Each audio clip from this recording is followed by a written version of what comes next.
I'm bringing this meeting of the City Council of Fillmore. Please, let's begin with the flag salute. Please join me.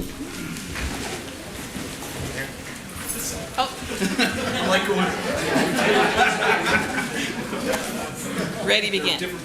I pledge allegiance to the flag of the United States of America and to the republic for which it stands, one nation, under God, indivisible, with liberty and justice for all. Thank you. And may I please have a roll call? Councilmember Villaseñor. Here. Mayor Pro Tem Gurrola. Here. Mayor Brogy. Here. Councilmember Austin. Here. Councilmember Mendez. Here. Okay, thank you. Then moving on, we're going to item number 4, approval of our agenda this evening. May I have a motion to approve? I motion to approve. I have a second. I'll second.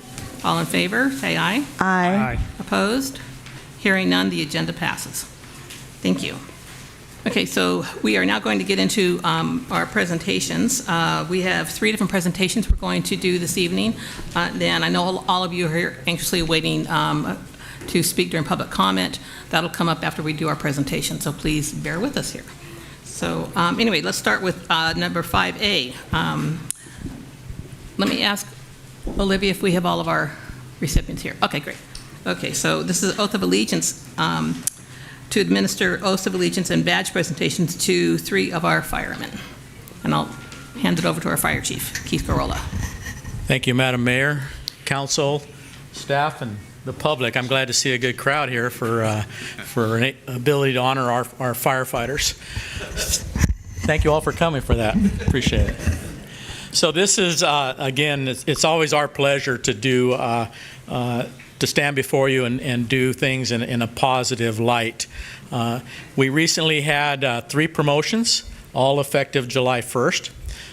We promoted 1 fire captain, that's Sal Ibarra, and we promoted 2 fire engineers to full-time.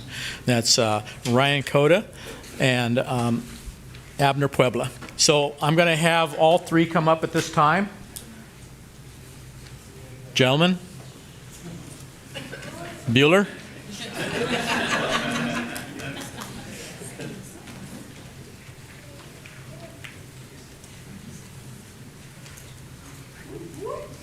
Yeah. Okay, so first I'm going to talk about Sal Ibarra. Sal was here not too long ago, a couple months ago, as he was presented our 2023 Firefighter of the Year. So we spoke a lot about Sal and his background and why he was voted by his peers as our 2023 Firefighter of the Year. Kind of just to recap, we know we have a lot going on tonight. Sal was appointed as acting captain in September of last year. He's done a fantastic job.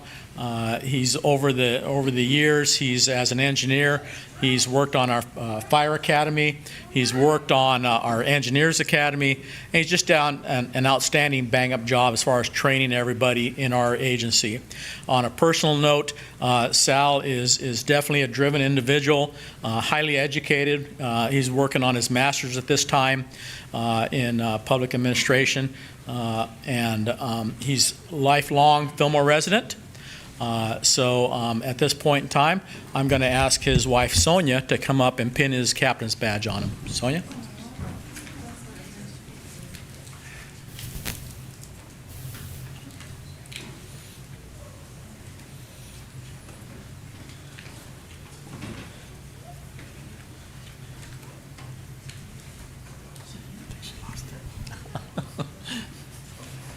One of the kids is playing with it.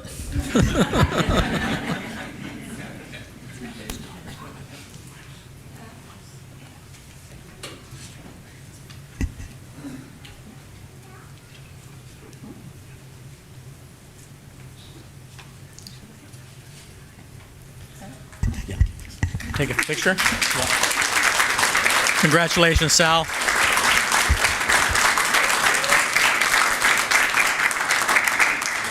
Congratulations, well deserved. No speeches today. Next we want to honor is engineer Abner Puebla. Again, Abner is a lifelong Fillmore resident. He's been a reserve here at the city of Fillmore for many years. He was promoted to reserve engineer a few years back. And again, like Sal, he's been as an acting engineer for us on a full-time status temporarily since September of this past year also. He's done a bang-up job. He's also involved in a lot of other activities with the fire department and with the community. So Abner, come on up.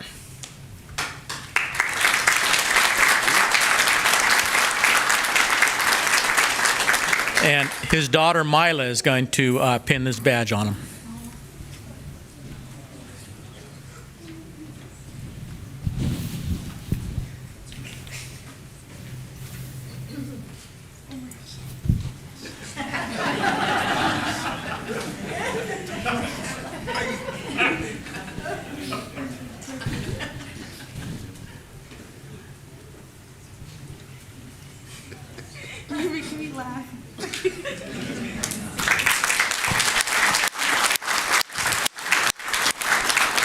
Congratulations, Abner. We'll have Abner come back up in a second to take his oath. Sal has already taken his oath as the engineer. Our second full-time promotee is Ryan Coda. Ryan is, he kind of married into the community. His wife, Lindsay, and the Bricker family. Anyways, Ryan is, again, a full-time engineer with us now. He was a reserve engineer. I believe he got certified in September. So Ryan is also involved with a lot of special projects. Again, another highly educated individual, and he's given up a highly lucrative position, full-time position, to come work for us, and we're very fortunate to have Ryan. And he's definitely going to be helping a lot with a lot of administrative needs that the fire department has. So Ryan will be pinned tonight by his dad, Jim, a retired LA County engineer. Come on up, Jim.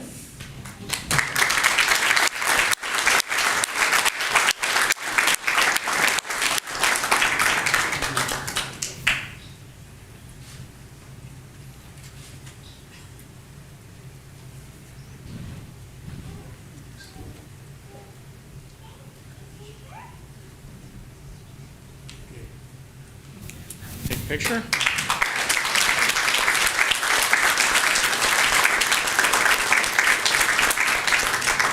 Thank you, Ryan. Thank you. Now I'm going to call Abner and Ryan back up, and we'll have our city clerk, Olivia Lopez, come on up and administer the oath for these individuals. Have your assistance as always. No? Good evening, Mayor Brogy. Good evening to the members of the City Council, city staff, and to the residents of Fillmore. And it is my honor to be able to administer the oath to you. So where would you like them? Do you have a preference as to where you would like to have the firemen? Is there a preference where you would like them to be standing as I administer the oath to them? I think where they're good. Right there? They're good. Okay, because we've had it at different places. So. That's okay. Okay. Please raise your right hand. I, please state your name, Ryan Coda, Abner Pueblo, do solemnly swear or affirm do solemnly swear or affirm that I will support and defend that I will support and defend the Constitution of the United States the Constitution of the United States and the Constitution of the State of California and the Constitution of the State of California against all enemies, foreign and domestic, against all enemies, foreign and domestic, and that I will bear true faith and allegiance and that I will bear true faith and allegiance to the Constitution of the United States to the Constitution of the United States and the Constitution of the State of California, and the Constitution of the State of California, that I take this obligation freely that I take this obligation freely without any mental reservation without any mental reservation or purpose of evasion, or purpose of evasion, and that I will and will faithfully and I will and will faithfully discharge the duties discharge the duties upon which upon which I am about to enter. I am about to enter. This completes the oath. Congratulations.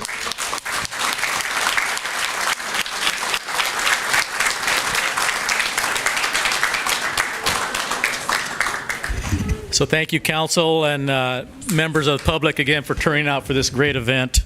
It's really appreciated. So hopefully we get to have some more folks up here in the next coming year or so. So thank you again, Madam Mayor. Thank you. Thank you. Congratulations to all the, Go ahead. congratulations to all of them. And I love the I love the I love the dad poster in the dad sign. background You should get a and picture of dad's that. big picture. Yay. Congratulations. Okay, we are moving on to our next presentation item, and that is the Ventura County Transportation Commission going to talk to us about the Valley Express from Fillmore to Moore Park. And I'd like to introduce the Executive Director of our Ventura County Transportation Commission, Martin Erickson. Thank you, Mayor Broggie, members of the City Council. It is an honor to be here in Fillmore tonight, especially discussing a new transit service that has been a little while in coming. I also am sharing with you our annual Community Impact Report, which you should have in front of you, and that is basically a little snapshot of all the activities that the Ventura County Transportation Commission has taken a snapshot of it over the last year. So VCTC is a countywide agency, and we are represented by a 17-member board that I report to. That includes the 5 county supervisors, as well as a mayor or council member from each of the 10 cities in Ventura County. And the city of Fillmore is ably represented by Mayor Broggie. And in one of the many hats she wears as the mayor, she also serves on a transit subcommittee called the Heritage Valley Policy Action Committee, or HVPAC, and that committee was very involved with approving and creating this service ultimately. Give me just a second here, I'll get this started.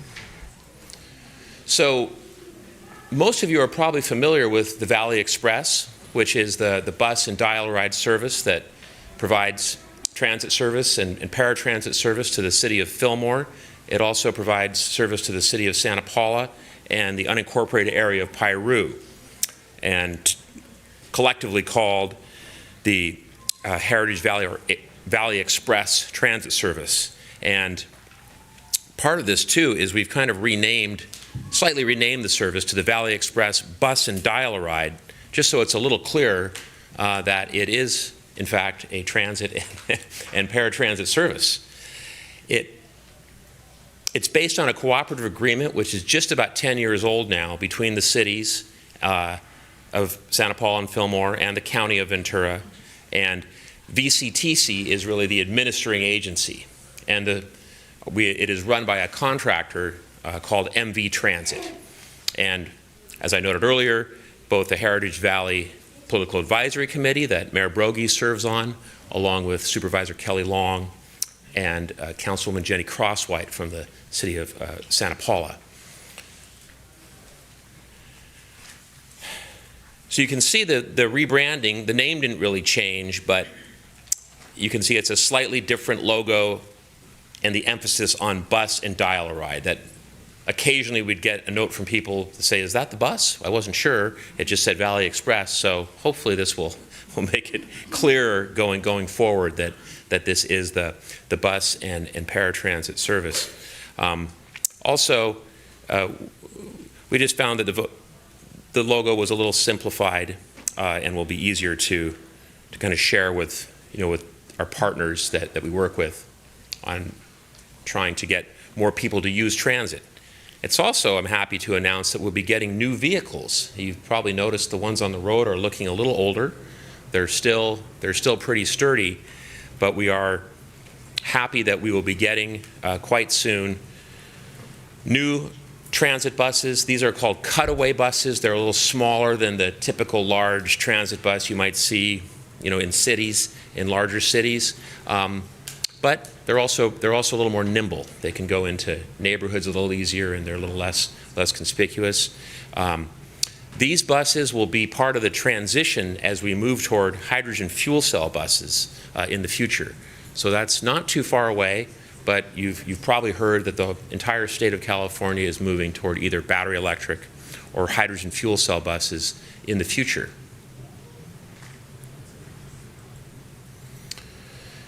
So the current routes in the Valley Express, again, serve the cities of Fillmore and Santa Paula, and they're connected by VCTC's big blue buses that run on the 126, the route 126, which is probably one of our highest ridership routes, bringing people in from the Heritage Valley into Ventura and Oxnard and connecting with the rest of the system. But our new route, the route I'm going to talk about today, is the route that will serve between Fillmore and Moorpark, and it will start on August 1st. So we're really not that far away now. And again, I say this route has been somewhat a long time coming because before the pandemic, we were hoping to get it started, but the pandemic changed a lot of things, and one of the major impacts it had was on public transit ridership, not just in Ventura County, but throughout California and throughout the entire country. It fell dramatically. I'm happy to report that the Valley Express service is one of the routes that has come back more quickly than some other transit routes. And we're confident that this new route, the Fillmore-Moorpark route, will hopefully entice more people to transit and again provide a more convenient trip. This route is funded by a federal grant. Promise not to use too many acronyms tonight, but it's a CMAQ grant, and that stands for Congestion Mitigation and Air Quality Funding. And it provides 3 years of funding. After the 3 years, we will evaluate how the route's doing, hopefully continue it. That's the best case scenario, is that it will have enough ridership then that we can incorporate it into the Heritage Valley service. Some of the key stops will be the Moorpark Metrolink station in Moorpark Marketplace, Moorpark College, and that will provide connections to not the Metrolink trains also and the Amtrak trains, as well as the VCTC intercity routes, the Big Blue Bus, and Moorpark Transit. And the schedule right now, it'll run weekdays, 6:15 a.m. to 7 p.m., 10 round trips, and weekends from 9:15 to 5:15, 5 round trips. We probably will be looking at the schedule very closely to see how it works, how the service is progressing. We may modify it as we go along. You might be familiar with the recent state, well, just a little south of you, the closure of the State Route 150. VCTC was able to work with Caltrans and the county emergency services to provide an emergency shuttle service that MV Transit, the operator of this service, has been providing. Hopefully that will reopen this month. That's the plan. But in a way, that service running over the hill there through Ojai was probably good practice for the route that this service will be taking. Again, this is a new piece of transit service, so we're excited. It's always exciting when transit goes into a new area. Before I became executive director in the beginning of 2002, I was the transit director for 6 years at VCTC. Now, transit is very well run at VCTC by Claire Grasty, the transit director, and her staff. And I'm very proud to have I call them a small but mighty team at VCTC that helps me with providing transit service as well as many other services. And that's why I'll just say, before I go to questions, take a look at the Community Impact Report, because it gives you a little look at all the other services that VCTC operates also, including the Freeway Service Patrol, which hopefully you haven't had an opportunity to need, but those are roving tow trucks on the 101 and 23 freeway that if you have a breakdown, they will fix your tire for free of charge, tow you to a safe location, even provide a gallon of gas if you run out of gas, which has been happening now, probably because of high gas prices and some other issues. But it covers a lot of the other things VCTC does, like Metrolink member agency, Amtrak, and really serving as the conduit for virtually all of the federal and state transportation and transit funding. And finally, I'll just say, again, I want to acknowledge Mayor Broggie for her service on VCTC and the committees, and your city manager also, Dave, who's been a very great partner on a lot of our committees and helping us provide the level of service that we're able to provide. So with that, I'm open to any questions. Okay, before we turn it to questions, I just wanted to know if you would comment on how you see this impacting students. I mean, I know there's a lot of high school seniors graduating or just graduated that may have an interest in going to Moore Park College. There's also transit that will take you to Cal State Channel Islands, take you down, just anywhere. It opens up, I think, a whole lot of doors, whether you take another bus or whether you take, the Metrolink or whether you take Amtrak. Once you get over that hill, it's wide open. Yeah. Thank you, Mayor Broggie. That really is going to be one of the key markets that we're looking at, students, not only college students, but also youth. And as noted in our Community Impact Report, two of our most successful programs over the last few years have been our College Ride program, which we started about almost 7 years ago with a state grant that provides free transit service to any college student in Ventura County at the 3 community colleges, at CSUCI, and at Cal Lutheran. And then more recently, our Youth Ride Free program, which is basically anyone 10 to 18, can also ride the bus, any bus in Ventura County, free of charge. And so both those markets, both those student markets are going to be critical. I'm really grateful because, as you probably are following, the state budget, we went from a recent $100 billion surplus to a $50 billion deficit or so. We were really concerned, even up to a month ago, if we were going to have the funding to keep these services going. So we're okay for the next year and hopefully for years after. But both those services have been highly utilized. In fact, the Youth Ride Free program has brought in over 1 million riders in the last year. Really helped sustain all the different transit systems. Do you have any questions from council? Yes, I do. Thank you, Mayor. And thank you, Martin, so much for your presentation. Very informative. Really, really excited to see this route happen. So you had mentioned about students and going to Moore Park College. It's excellent. I know we do have a number, and I don't know where it is in the current years. I know years ago was actually pretty significant of high school students, actually, that go to Moore Park High School.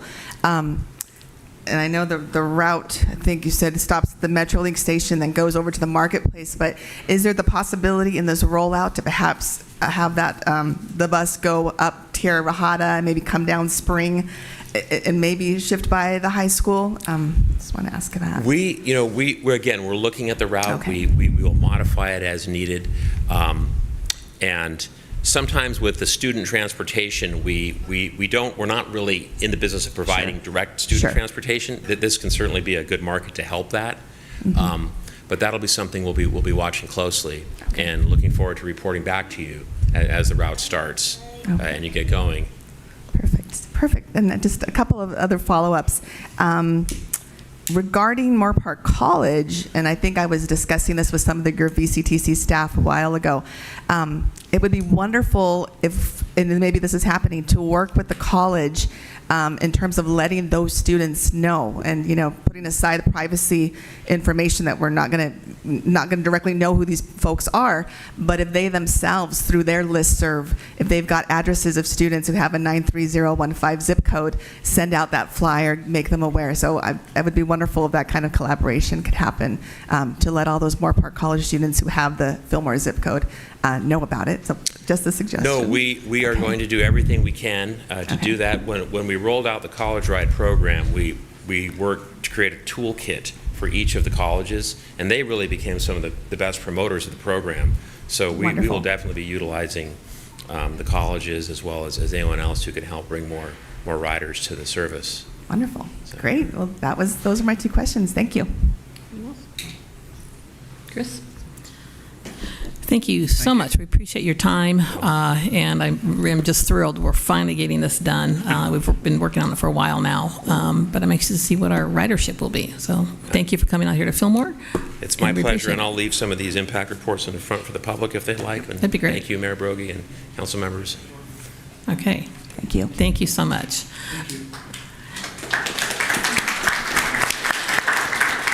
Before we move on to the next presentation item, I wanted to see if there's someone from staff or someone from the city here who could act as an usher perhaps and help people that are standing in the foyer out here to get led to one of the vacant seats. We've got a lot of people standing out here still, so I appreciate that. Thank you.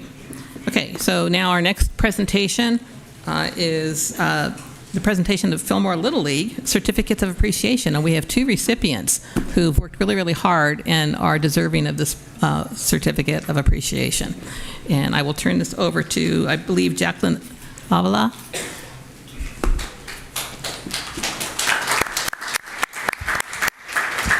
Good evening, Council and everyone here tonight.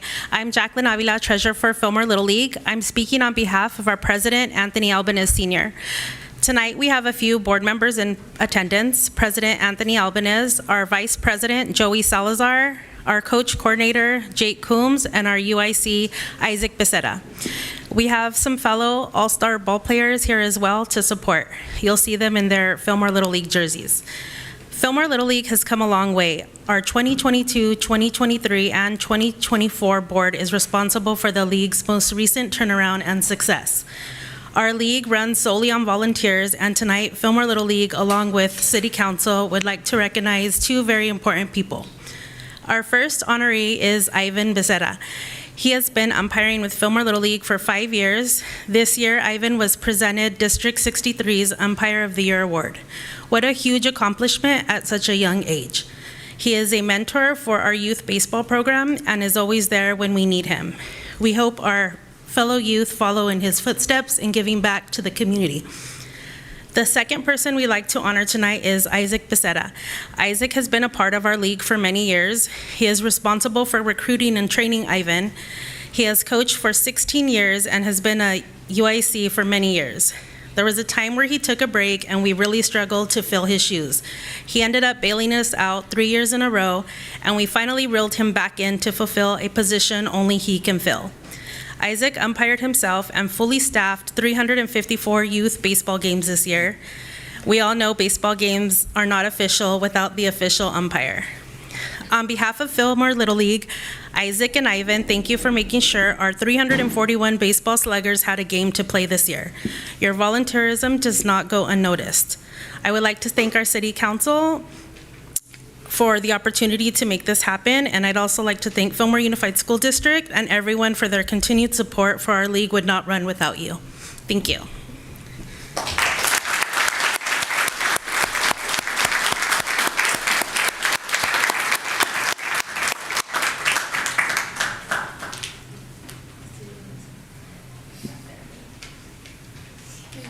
I would like to have both recipients join me, please. Would you come back up again? Come back up again. Yeah. Okay. Oh, thank you. Okay, Ivan. I'm sorry, which one's Ivan? It's definitely an honor for the City of Fillmore to present you, and thank you for the participation and the dedication to youth sports, and especially in the Little League field, which is my favorite. But so this one is for Ivan. Thank you very, very much. We appreciate it.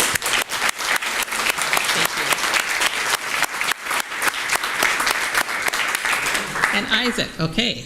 Again, likewise, the dedication that you've shown, it goes a long way. And this holds true with all of the people here in our community who put so much heart and soul into our youth sports. And we truly appreciate the time and the commitment that you've done. So thank you very much.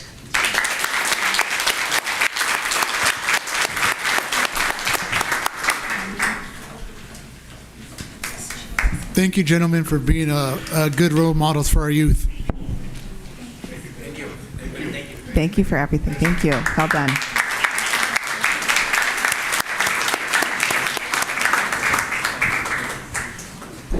Okay, thank you. All right, so we're through with our presentations.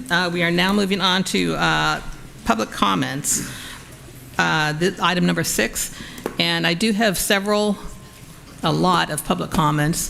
And what we're going to do this evening, because we have so many people that wish to speak, 2 things. Number 1, rather than the usual 3 minutes, each speaker is allowed 2 minutes now. We have a timer up here, you'll see the light green when it gets down to 30 seconds before the end of your time, and you'll see it from the podium. Then the yellow light indicates you've got 30 seconds left. So what I'm going to do here is start with, I'll do the best. I know some of you requested to speak in the order that the cards were submitted, and we can try to do that, but it gets a little difficult to do that sometimes with so many speaker requests. So I will now start off with calling Rhonda Taylor. And when you approach, please let me know what you're speaking about. It's not on all the cards. And Rhonda will be followed by Cheryl Reed. So if Cheryl, you'd like to stand up and be prepared to come to the podium, that'd be great. My name is Rhonda Taylor. I live in Ventura County and have been a resident of Fillmore for 6 years. I'm a volunteer with United Sovereign Americans, not a spokesperson. United Sovereign Americans is a nationwide organization with thousands of active volunteers in over 20 states. Today, I come to you as a concerned citizen sharing alarming information about our state's voter database uncovered through thousands of hours of research conducted by highly qualified and credentialed data teams. While the numbers are staggering and somewhat difficult to comprehend, one thing is clear: they don't add up. Our audit of the 2022 election, using only official data provided by state elections officials, showed that the 2022 election may not have been accurate or legally compliant. Tonight, we will present you with a resolution demanding an end to the inaccuracy and uncertainty plaguing our elections, along with the summary of our findings and the laws that apply. We are happy to meet with you to go over this information, including more detail about specific findings. If you have any questions that I cannot answer now, I will commit to getting you the answer in writing from United Sovereign Americans executive team as soon as possible. Tonight, we come to you, our closest elected representatives, for support and action. We are asking that you listen to the resolution, ask questions if you have them, and then vote promptly for its passage. Your action on this resolution will illustrate your dedication and support to the concerns of your constituents and your country. Thank you. Our next 3 speakers will read the resolution in 3 parts, and our final speaker will conclude our presentation. This is the resolution for a legally valid 2024 general election. Whereas it is a recognized civil right in the United States for every citizen to have free and fair elections, quote, and the right of suffrage can be denied by debasement or dilution of the weight of a citizen's vote just as effectively as by wholly prohibiting the free exercise of the franchise. And I will let you know that your time's expired. U.S. Supreme Court, Reynolds versus Sims, 1964. Thank you.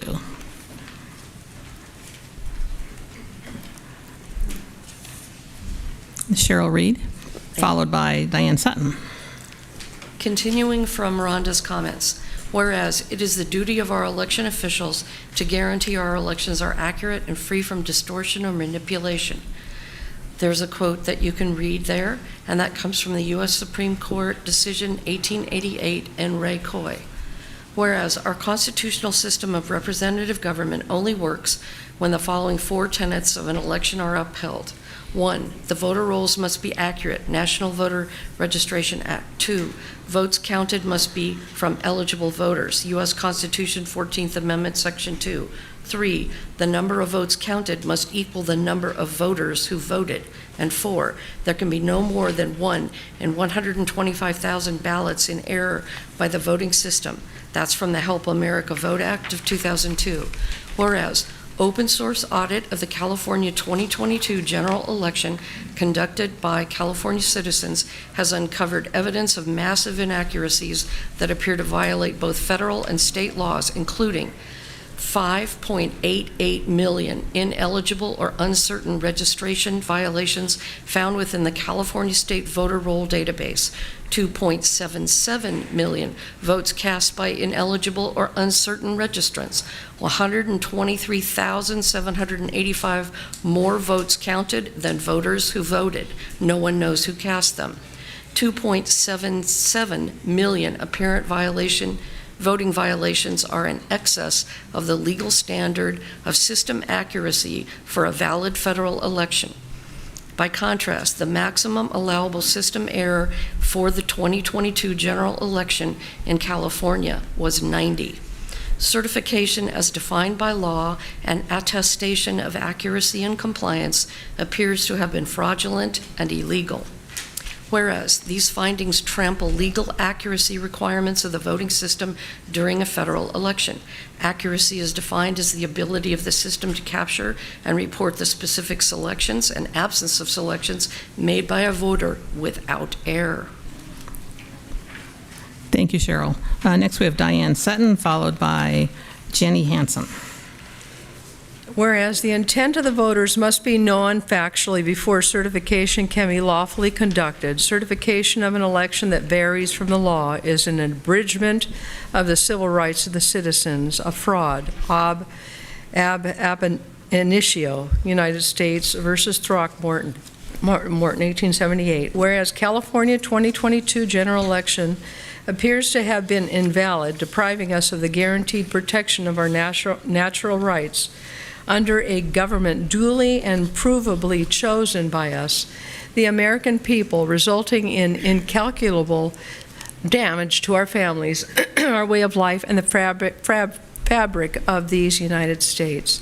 Therefore, we call upon our representatives to provide relief to the people and the assurance of domestic tranquility by joining us in demanding a valid 2024 general election that upholds these existing laws and equitable principles of law. 1, proof of citizenship, identity and eligibility required to register and vote, not anonymous attestation. 2, voter rolls certified accurate and available for public review and challenged 30 days before the start of early voting. 3, hand-marked secure ballots similar to currency, where image technology is used for tabulation. The security features must be verifiable in the ballot image. 4, systems, machines, security measures, infrastructure, and conduct are required to be compliant with federal law. 5, adjudication must be signed off by party candidate, trained citizens, witness after being given full and effective observation rights. Thank you. Okay, next we have Jenny Hansen, followed by Julianne Case. Good evening. I continue to number 6. Ballots, regardless of entry source, election operations and systems must maintain end-to-end chain of custody from voter to voter count to final canvass, including audible and witness transfer with paper records. 7, a National Institute in Standard and Technology compliant, randomized, statistically valid end-to-end audit with a 95% confidence level of all elections pursuant to the 14th Amendment, Section 2, must be performed. These audits are to be conducted by qualified, insured, and bonded security, forensics, or financial auditors, not personnel from within the election system. Reconciliation will include the vote count, real physical ballots, adjudication, cast vote records, ballot count, qualified voter count, custody transfer, and all other paper and electronic election systems, including logs. 8, if the total of unique variances above is more than 10% of the margin of victory, a new election must be held in the state for those candidates affected, unless the issues can be provably corrected by a manual hand recount and a full review of records. 9, waiver of requirements is not allowed. Only end-to-end system compliance from registration through certification can guarantee the intent of the people is accurately recorded. Be it resolved that the Fillmore City Council members stand in support with the concerns and remedies presented here. We implore the Ventura County Board of Supervisors, California Legislature, federal legislators, law enforcement, federal and state prosecutors, judge, and both California Secretary of State and county registrars of voters to cooperate and fulfill the firm requests of the people. Thank you. Thank you. My name is Julianne Case, and I've lived in the county for over 40 years. Thank you. You just heard a powerfully written resolution outlining massive inaccuracies in our 2022 election, from registration through certification. In it, you heard us ask for meaningful remedies that will proactively protect the validity of the 2024 general election for all Americans. In fact, the resolution cited many U.S. Supreme Court precedents that support the need for such actions. Laws are being ignored. Bottom line, the checkbook is not balancing, and we need certainty. The voting system, which controls our most vitally important right, the right to choose our representatives, is not producing an accurate, trustworthy result. Do you think that these anomalies within our election system, a system which is part of our national security infrastructure, should continue to be ignored? How much is it costing us not to fix the problem? How much is it costing our GDP, our military, our foreign policy, our health, the self-esteem of our children and young people? And how much is it costing our dignity to keep fighting with each other? The cost is immeasurable, so I urge you to show your agreement by passing the resolution. Our website showcasing our initiatives nationwide has some extremely informative videos that explain the anomalies and apparent violations of law that are found here in California, as well as in other states. The website is uniteforfreedom.com. That's unite, the number 4, freedom.com. I encourage you to check it out and learn more about our organization. One more time, that's unite, the number 4, freedom.com. Thank you very much for your time tonight. Thank you. Okay, moving on, we have Steve Totten next, followed by Carolyn, put my glasses on, Guillo.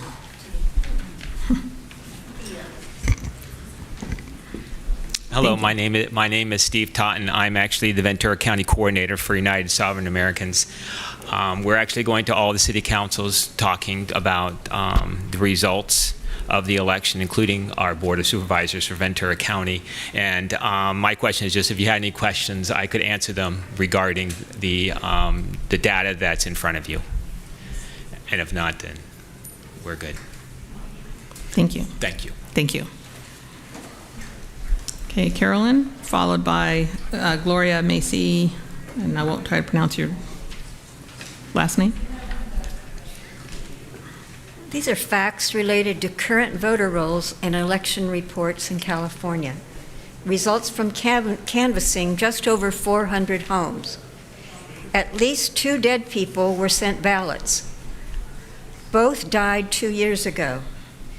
At least 2 voters received and voted ballots but have not lived in Oxnard for over 2 years because they are full-time residents of Canada. Interestingly, one of them received from Democrat Congresswoman Julia Brownley $100,000 in grants in 2015. Dozens and dozens of voters were mailed ballots and don't live at the address of record.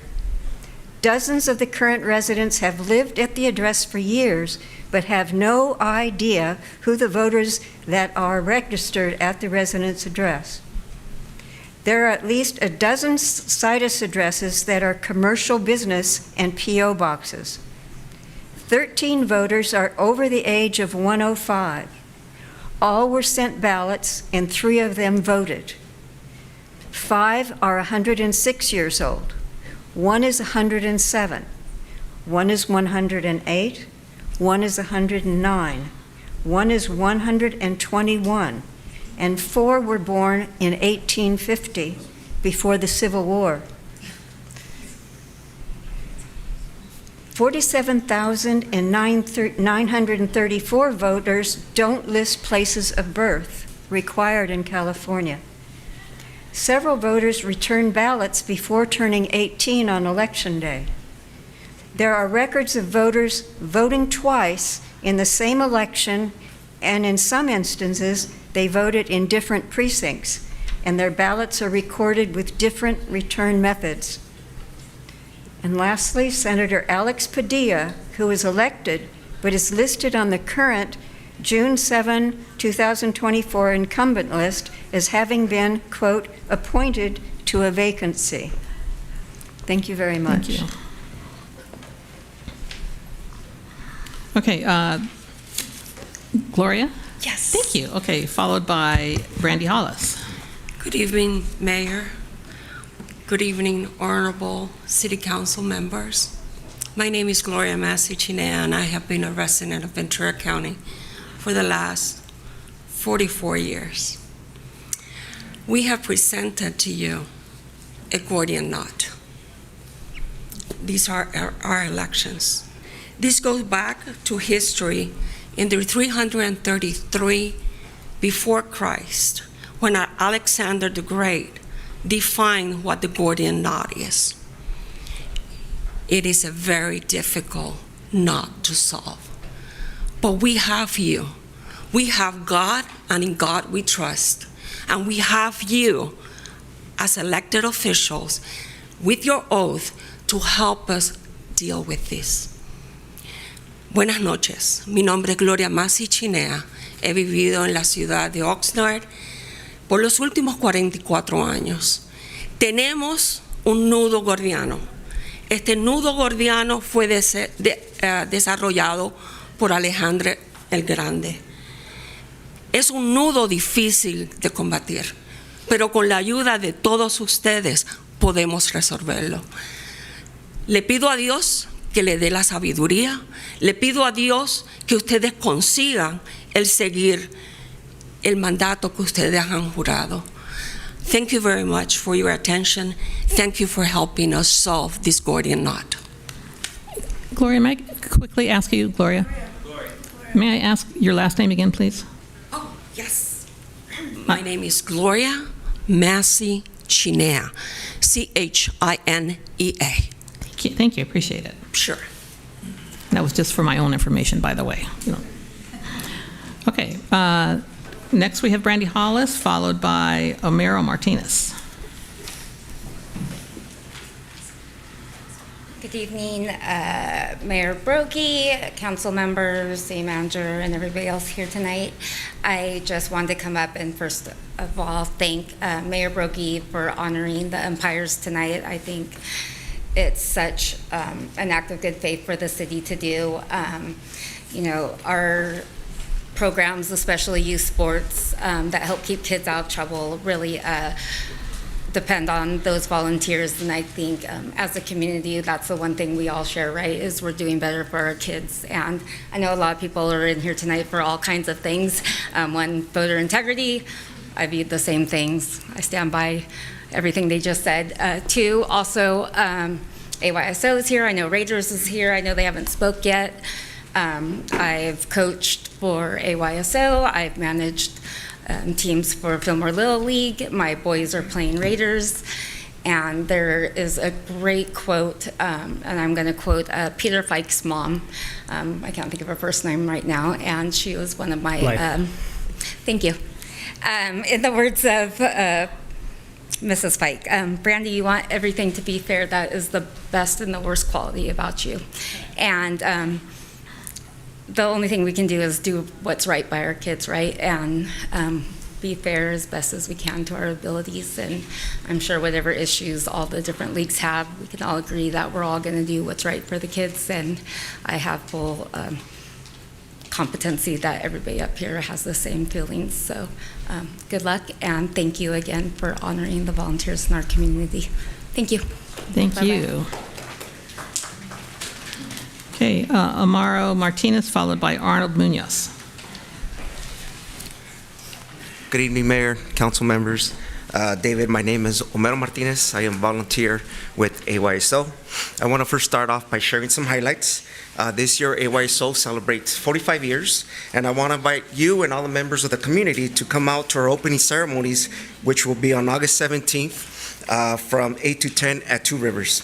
Next, we have 694 athletes registered, 68 core teams, 5 epic teams, for a total of 73 teams. This year is our third year of our epic program, which has 34 athletes, 5 teams. Our epic program allows for all athletes to participate and feel like they belong. Huge kudos to Nancy, who's back here, for being a change agent. She is truly a blessing to this community. We are here feeling frustrated, feeling like we are not seen, and feeling that we are not heard. Every year we submit a contract to use Two Rivers for practice, and every year we get denied because city officials say that the Raiders organization has precedence. Every year we turn the other way. Every year we say, maybe next year. Every year ASO has to move from Shields Park when the time changes in October to accommodate the Raiders organization. If they fit after the time change, why wouldn't they fit before? There's something in the air that says that Raiders have the right to Two Rivers. We have asked multiple times to show us something in writing, and we never get anything. If we look at it through a DEI lens, which promotes the fair treatment and full participants of all, how is this equitable to all organizations so one feels that they matter and that they're included? The answer is simple. It doesn't. I sat in those same seats 15, 16 years ago. Mr. Martinez, I'm sorry, your time's expired. Where it was brought up and we denied. We said no because it wasn't fair. Thank you. Thank you. Thank you so much. Arnold Munoz, followed by Cindy Elliott. Hello, everyone. My name is Arnold Munoz. I'm the current regional commissioner for AYSO. AYSO, as we have mentioned before, and it has been recognized as the largest organization here in the city of Fillmore. As we've been celebrating our 45th anniversary this year, so we've been serving our community for 45 years. So this issue keeps going on. It has been going on for many years. This is my 9th year as a regional commissioner, and every time I submit my contract, it has been denied for the same reasons. They always have put different excuses, and finally this year they mentioned that Fillmore Raiders have precedence, which I don't know what that defines as precedent or why one organization should be more important than another. I think our organization should be considered to use the parks, especially with almost 700 kids. We added our latest program, which is EPIC, Everybody Plays in Our Community, and that program is designed to help kids with disabilities. With that being You have about 30 seconds. I'm sorry, the yellow light's not on, but 30 seconds. Thank you. With that being said, we will need more space, especially for that program. That program has been helping a lot of kids, and we have heard a lot of our parents that have expressed they've been happy to bring these programs, especially for them, because they never thought that they were going to be playing, and we offer that now for them. Thank you. Thank you. Cindy Elliott, followed by Yolanda Beltran.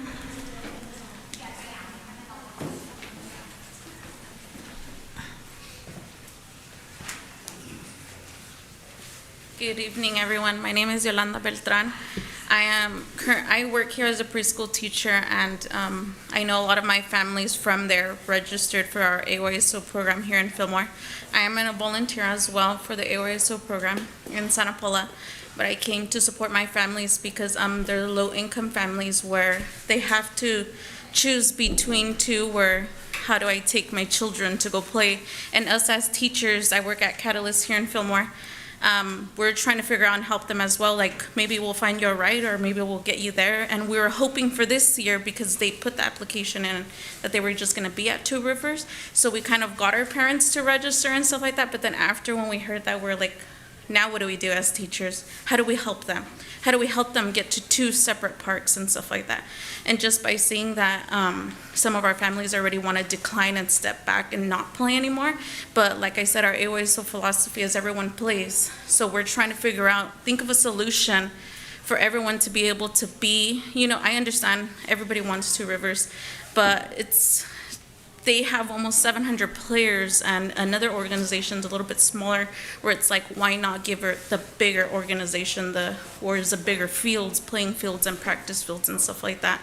I'm not sure what the time's running because it stopped. So, but like I said, I'm here for my families to speak up for them. They're low income and have a couple special needs where they're just unsure, like, on what's going to happen. So hopefully we don't have to give them any refunds for this season.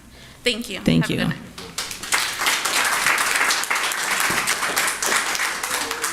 Okay, Yolanda Beltran, followed by Pardon? Okay, that was Yolanda, we just spoke, right? Okay, Susan Johnson, followed by Gabriela Santa Rosa. And before you start, something's gone haywire with my timer here, so bear with me one moment.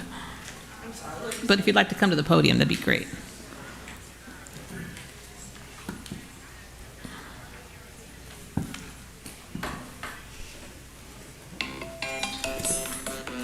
Hello, City Council. My name is Susan Johnson.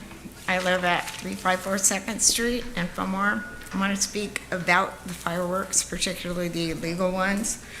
I have heard complaints about elderly residents who are experiencing extreme stress, people who are losing their beloved pets, veterans with PTSD, and it would appear that the present city government at the police department and others in charge don't really care about these people. Those who buy the fireworks are delight in destroying the quality of life for the rest of us in the town. Nobody in Fillmore gets a decent night's sleep between June 1st and July 30th. They go off all day and all night. There are pets running frantically down the street all hours of the day and getting killed on 126. Shame on all of you for just accepting that this is the way things are. The new residents that live in the suburbs south of town, I feel particularly sorry for them. They paid an outrageous price for a big box house on a small lot with a view of a homeless encampment, and now they find out that there's no sleep to be had for 2 months of the year. These people should sue the developer for failing to disclose these facts. They pay extra taxes to be tormented by these arsonists who are threatening to burn down the entire town, and that's what they are. They're arsonists. If they were not fireworks, they'd have been arrested and jailed long ago. So I just would ask us to get some control of this. They call authorities, nothing gets done, nobody seems to care. And I suggest that if we're going to behave in this fashion, that we remove the flags on Central Avenue honoring those veterans who serve, because when they come home with PTSD, they're going to find out just how much their service is valued. Thank you. Ms. Johnson, your time's expired. Thank you. All right.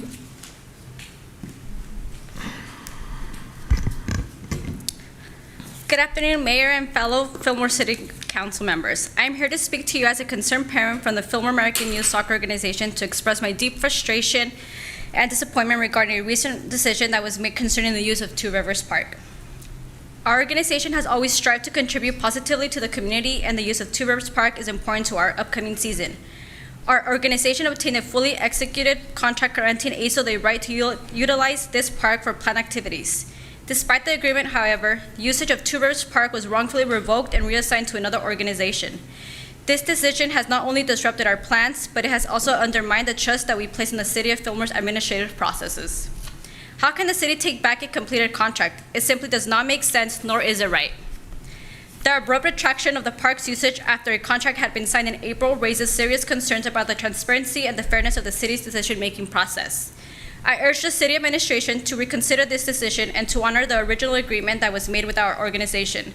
We also seek an explanation for this unexpected change and assurance that such issues will be handled with greater fairness and transparency in the future. Thank you for your attention. Thank you.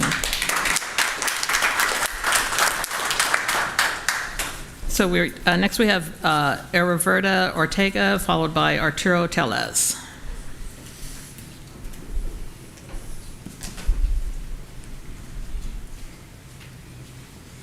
Good evening, council members. My name is Heriberta Ortega. I'm a mother of 2 beautiful boys who have autism. This is the first time that I sign up my boys for It's So Epic, and I find it very unfortunate that this season hasn't even started and it already has challenges for our kids for not having access to the Two Rivers Park for the soccer games. In addition, we talk so much about inclusion at schools and in sports, but how can we have our kids included if their needs aren't being met? Some kids have meltdowns due to very crowded places. Others need to have extra support by having a buddy to guide them or redirect them. And despite the efforts of having the contract being respected, we received a letter by the City of Fillmore stating, and I quote, "Despite a contract being signed, Fillmore Raiders have presence for the use of Two Rivers Park, and we have to cancel your contract." With this being said, I hope you take in consideration who has the most need for the Two Rivers Park rather than favoring others. And please, let's do what's best for the kids. Thank you for your time. Thank you. Arturo Tellez, followed by Crystal Carrenas, if I can read that right. Sorry, I have really poor handwriting. All right. Good evening, council members. My name is Arturo Tellez. I've been a resident here for approximately 31 years. Moved here when I was 8 years old. I myself played ASO, and this is what it's all about. I think everybody previously has come up here about AYSO has hit the nail on the head. I don't understand what the ordeal is as to why one organization has precedence, or should I say is preferred to use a park. It's a public place. I understand there's contracts, there's legal stuff involved. I mean, all my girls have played ASO here. Like I mentioned earlier, I myself have played. I don't understand. I mean, I really do hope that all of us showing up and talking about something does change something, or we can come to some type of a, can't even think right now, honestly, I'm a little nervous. And it comes with me being a little heated, so I don't want to say anything wrong. I don't understand. All these kids want to do something rather than running around the streets, causing chaos. Like lady over here talking about fireworks and whatnot. I was there myself, I like to mess around sometimes, but doing something, keeping kids busy is what makes our youth, more fruitful, more respectful in the community. Coaches teach young individuals that don't have fathers or mothers or whatever the case may be. That's someone to look up to. And that's someone I had back in the day growing up. My coaches taught me respect. This is how you're supposed to be. This is how you're supposed to act. Be a good person. Just because you go here, you go there, doesn't mean that makes you something. Just be a good individual. And I believe youth sports do that with the discipline and the direction. I mean, I'm just here to support my kids and all the youth. So that's about it. Thank you. Okay, Crystal Carrenas, followed by Joey Salazar. Good evening. My name is Crystal Cardenas. I am born and raised in Fillmore, mother of 3. But really, I felt the need to come today because last year in particular, the logistics for soccer was really difficult. The coach that we had for our 8U, my 8U daughter's team, and I was the assistant coach, was coaching 3 teams and had to go back from Dolores to Shields and back again. And I think for me, logistically, I don't understand why we're starting at Dolores and Shields, and then midway season we're moving, and then we get moved back. Like, it just doesn't make any sense to me in terms of that.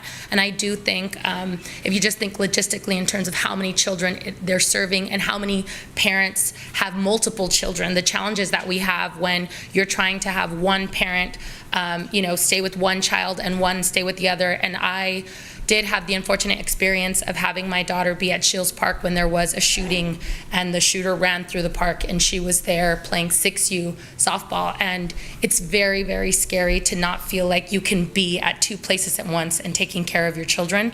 So I can't even imagine the stress of parents as you're juggling multiple parks and making sure that, the safety in your kids. And I work in child sexual abuse and child abduction training. That's what I do by nature. So I'm already very hypervigilant in terms of the safety of our children. So I do think that for the safety and the stress relief for our parents, it would be the most ideal and the most practical to keep them all on the same field so that they can watch their children as much as they can. So thank you. Thank you very much. Okay, our last speaker for the evening during public comments, Joey Salazar. Do I have to wait till it resets, or there you go? 2 minutes. All right, thank you, council members. Joey Salazar, standing in for President, who's at a district meeting today, Secretary of Executive Board of Fillmore Raiders, as well as Vice President of Fillmore Little League. First, I want to thank Arnold and the AYSO community for being here. I, too, myself, have children in the organization, so I want to thank you for being here, using your voice, speaking up, because also being part of these other boards, I can attest that the city is fair. They are hearing you. They are listening. It might take some time, but speaking from experience and having the interaction as of the last few years between Fillmore Raiders and especially Fillmore Little League, change takes time, but hopefully for the purposes of our children, because that's what I'm hearing, obviously the best intentions of our kids, our youth of this city, we'll be able to open the lines of communication with not just the city council, but with your organizations, because speaking on behalf of both executive boards, you do have our support. Our lines of communication are open. We're open to sit down at a table and hopefully come to a resolution of this park situation that I believe is both out of both our organizations' control. And I would just like to ask that the city, if it's not on the agenda or future plans, put it on the agenda at some point to maybe communicate that if there are future plans of development of not just housing projects, but parks. Because with the developments coming in and people, obviously the rise of population, it is bringing more youth to our city where, our facilities are, I think, at a low end, I guess, or not as accommodating as we grow. So we'd just like to see that, proposed potentially as development comes in, that maybe they incorporate facilities that could accommodate our youth, and just look forward to working with you guys. Thank you so very much. Appreciate it. Okay, just FYI, I do want to thank everyone who's been here this evening for public comments in regards to what the topic was. I mean, this is, the way things work, and it takes a lot of courage, I think, to get up here and talk about things you feel passionate about. Oh, I missed a card then. If you submitted a card, please come up, and I'll save my final remarks till after you're done. What is your name? Cindy Elliott. I thought I did call that. Okay. All right. All right, Phil, go ahead, Good please. evening. I've been a volunteer coach with AYSO in Fillmore for 11 years now. I've watched the region grow to nearly 700 players, and I've experienced the impact that has on conducting practices. I've coached teams of 16, 17, 18-year-old players, 18 of them at a time. When we're allocated a space at Shields Park smaller than this room right here, constantly being on guard for the safety of the younger players around us and trying to encourage those teenagers to not kick the ball hard and be more careful.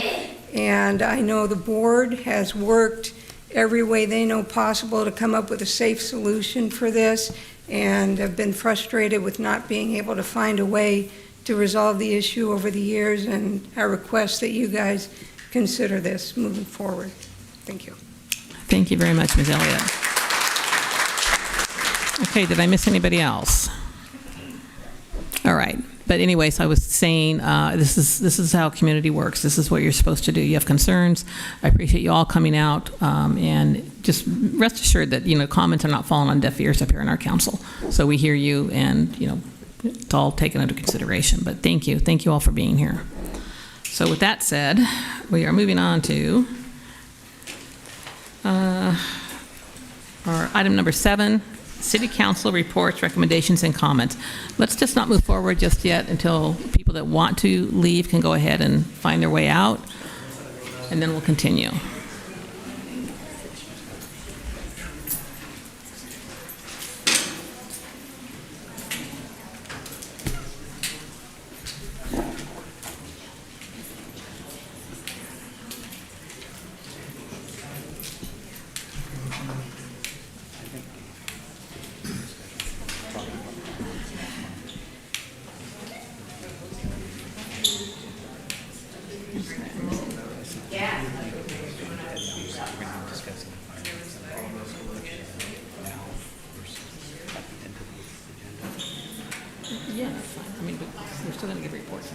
Okay.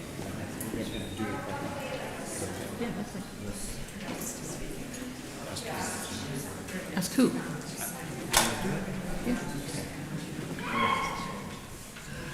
I'd like to have Dave discuss what we're gonna do next month as far as the fireworks and all that kind of discussion we're gonna have. So I'd like to entertain a motion that we let him speak now versus at the end of the agenda. Okay. Oh. We just need it to keep it brief under the Brown Yeah, Act since it's not on the agenda. Yeah. Sure. I'll second that. Yep. I mean, we can't take a motion on that because that's not on the agenda. Okay, what do we need to do? We can just ask Dave in Okay, this Dave, to speak briefly. We'll be discussing the fireworks next month.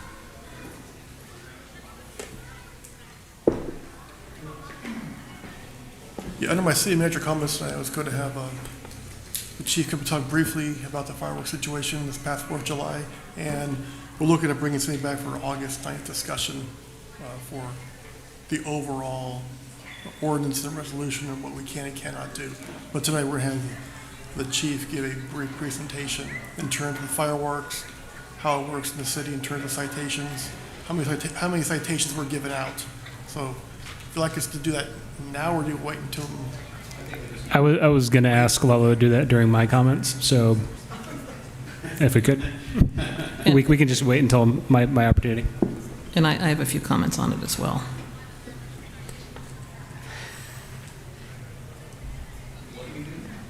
Moving on to Okay. councilmember comments, I think.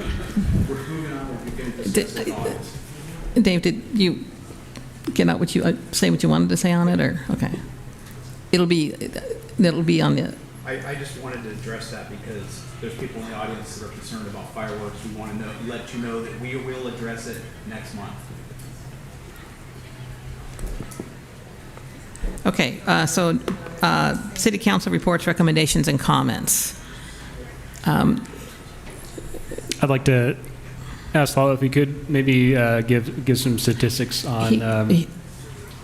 He's scheduled to do that at the end. No. He has some information now. No, correct me if I'm wrong, Dave, but our police chief was going to provide the stats and the overview of what's occurred over the last few days during your reporting period. That's what we're going to have him do it, but if you guys want to call up earlier, that's fine. Yeah. Okay. If you could. Under your Thank comments. you. I'm sorry I messed the whole agenda up today. And I'll say I didn't prep him on that, but he was prepared to give it immediately based on conversations we had a couple weeks ago. So for those that might get the perception that the city doesn't care, we definitely do care. It's a challenge, and it's very difficult to pinpoint sometimes. So Lalo can speak to that a little bit. Yes, I can. Good evening, Mayor, City Council members, and community members. I thought the big crowd was here for me earlier, so I'm kind of bummed they all left. So I got a few statistics that I want to pass along to you guys, just like Councilmember Garola said, so that community members that are concerned about fireworks don't think we're not paying attention, we're not listening. We are addressing the concerns, and we are looking into different methods to kind of quash them, if you will, or mitigate them for next year. So I'll give you some numbers. So from July 3rd to July 5th, and this is all sheriff's jurisdictions, I'll give you some Fillmore specific numbers, but just to put some numbers in context. So our dispatch center received 165 total calls for fireworks related calls, and that's calls for service where locations were actually given, like an address or an intersection, something that's kind of specific to that call. Out of those calls, 16 of those calls were for Fillmore.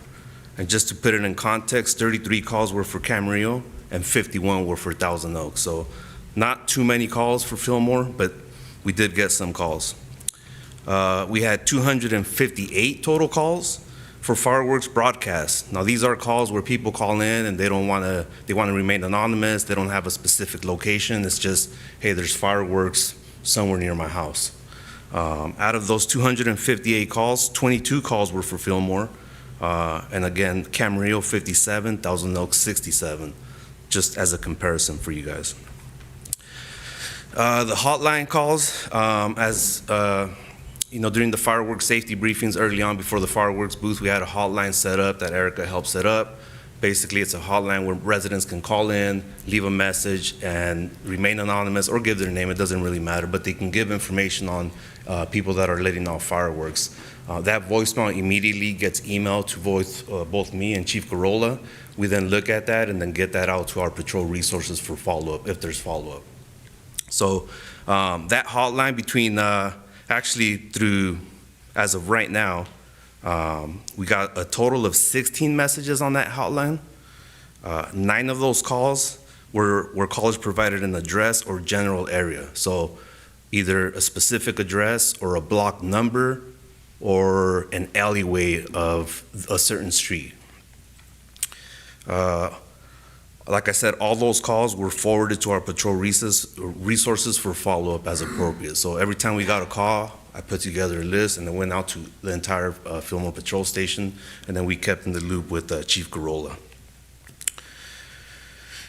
Citations and/or arrests. So again, these actually started between June 27th and July 5th because we did have a couple before the fireworks started on June 28th. So we had a total of 8 arrests or citations. So 6 of those were arrests for health and safety code violation of 12-677, which is possession of illegal fireworks. It's a misdemeanor. It's got I think a sentence of up to a year in county jail and a $1,000 fine, which is the same fine for the city ordinance violations that we have. So that we had 6 of those. We had 2. No. This is Fillmore specific. Yeah, Fillmore specific. We had 2 administrative citations for city Fillmore ordinance violations. One of those citations was issued to an individual that we made contact with, or our deputies made contact with, and 1 citation was issued to, or was associated to a residence because the homeowners were completely uncooperative. And that's one of the issues we kind of run into in the overall enforcement of things is who do we issue the citation to, and how can we prove where it's kind of coming from. So we had 2 of those for, again, a total of 8. Out of those 8, 5 of those were observations by patrolling deputies, meaning the deputies were out patrolling their regular patrol duties and they observed illegal fireworks activity. They made contact and subsequently made the arrest. So that's 5 of those. And 2 of those were related for calls for service. So somebody called in, we followed up on, and then we had enough evidence, if you will, to issue a citation or make an arrest. And then lastly, for injuries, we did have a couple of injuries this year. One of them was a male subject who suffered a minor injury to his hand. He was actually also arrested. So he was treated at the scene, cleared at the hospital, and then he was arrested for possession of illegal fireworks. We did have a female subject who suffered a major injury to the hand. The victim was not cited, or nor has any enforcement action been taken on her, but we are still kind of looking at serving her with an administrative citation. That's the call that, during that call, actually, everybody's intoxicated, and fireworks and alcohol don't mix. The boyfriend got involved and started assaulting our firefighters and our deputies, but everybody was okay. Again, we're still following or looking into issuing a citation for that violation because we did recover illegal fireworks at that residence. Let's see here. And then the other thing we do, just like we did in the previous years, this is my 2nd year being here, but I know they've done it in the past, is extra patrol resources for the night of the 3rd, which is usually the last 2 years when we've had our fireworks display here in Fillmore. We have 3 additional 2-person units that work from about 6 p.m. to midnight. And their sole responsibility is fireworks enforcement and kind of patrolling and ensuring the public peace with the fireworks shows that goes on, and then anything else that goes on outside of that. And we do the same thing for the night of the 4th of July. We had 2-man units and 1 sergeant in addition to our regular patrol resources. That's all the numbers I have, but like I said, I mean, I've got a lot of comments and questions from concerned citizens, and I can tell you that, I mean, illegal fireworks are not specific to Fillmore. I mean, the entire county every single jurisdiction deals with illegal fireworks. And keep in mind, they don't have safe and sane fireworks for a period of the year like we do. So it's not specific to Fillmore. We do take stuff seriously. We do look into it. But you guys all grew up here in Fillmore. It's pretty rough or hard to try to get every single person that's doing these fireworks. So that's all I have, unless you guys have any questions. Great. Questions down here? Anybody? Comments? Christina? I want to say thank you. That made me feel better. You're welcome. Thank you. I guess maybe also, if you have any current knowledge of maybe some of the large busts, if you will, in Los Angeles County, I mean, just the huge amount of illegal fireworks come from out of state, largely even from Nevada, that are completely outside of the city of Fillmore's control, and it's interstate commerce kind of issue. And then they make it into plenty of other cities. I've had a couple of people from outside of Fillmore email me with concerns that illegal fireworks are originating from Fillmore, which is not the case. We have the safe and sane fireworks with the seal of approval from the state fire marshal as a way to avoid people generating interest in these other illegal fireworks. Yeah. That's what I grew up with, also seeing the illegal fireworks, but I don't know if you can speak a little bit to maybe what you might know about some of the other stuff going on. That's a around great the state. point. I don't have any numbers specifically to like other big busts outside of the county, but you bring up a great point in that people talk about the city should get rid of safe and sane fireworks. I mean, just as my personal opinion, if we get rid of that, all that's going to do is cause the people that purchase the safe and sane fireworks and enjoy them here in your city, they're just going to go elsewhere and get the illegal ones and then bring them right back to the city. That's just me personally. So I don't think the safe and sane fireworks are the issue here in the city. Like I said, illegal fireworks it's something that every jurisdiction in the county has. So it's in every other county, yeah. I mean, so it's a tough one to crack, but we do stay on top of it as best we can. Okay. Thank you, Lola. This year, for some reason, seemed to be, I was receiving many more complaints directly than I'd ever received before. And there is some confusion. As a Rotarian, I worked in the Rotary fireworks booth for 3 different shifts, and the number of people that approached us and said, "Hey, do you sell M80s in here?" And people don't understand the difference between what's sold in the booths versus what's out. So we have a lot of people that are in uproar over the M80s and all the rockets that shoot out, the loud ones, and they're blaming the booths. They're blaming the nonprofits.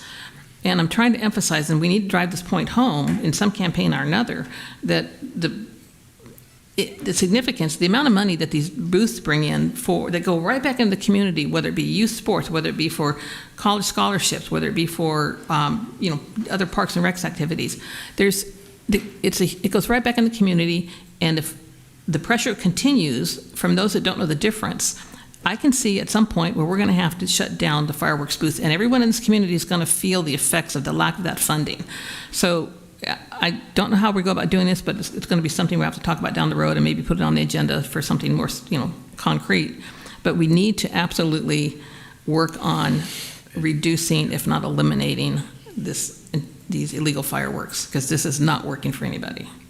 Agree. And then I had other people come up to me saying, "Wow, it was really quiet this year." And I was like, maybe in your neighborhood, but not mine. Yeah, I mean, even from the PD side, we get a mixture of it. I mean, some people love them, some people hate them. I mean, it's some people don't care about them, some people do care about them. It's a tough one, but like I said, we'll keep at it, and we'll try to come up with other innovative ideas to see if we can't mitigate those a little bit more next year. Mm-hmm. All right. Anybody else to add on that before we move back? I do have one question. Sure. Sorry, since we're on the topic, and I know a couple folks asked me, has the sheriff's department, either if not here in Fillmore, anywhere in the county, the use of drones? Has there been the use of drones to to honestly see the fireworks going off? So that's a and be good able to question. look at So I know Dave and I talked briefly about it.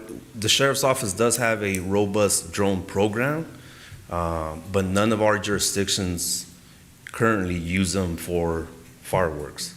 I know Oxnard, I believe, and VPD or Ventura PD use them. So, and that's one of the things that maybe we can reach out for next year and figure out what logistically how they work, what the cost is it effective, is it not effective, and then maybe that's something that the city and Dave, we can look into a little bit more. You might want to talk to Garo, because I think he was already exploring that.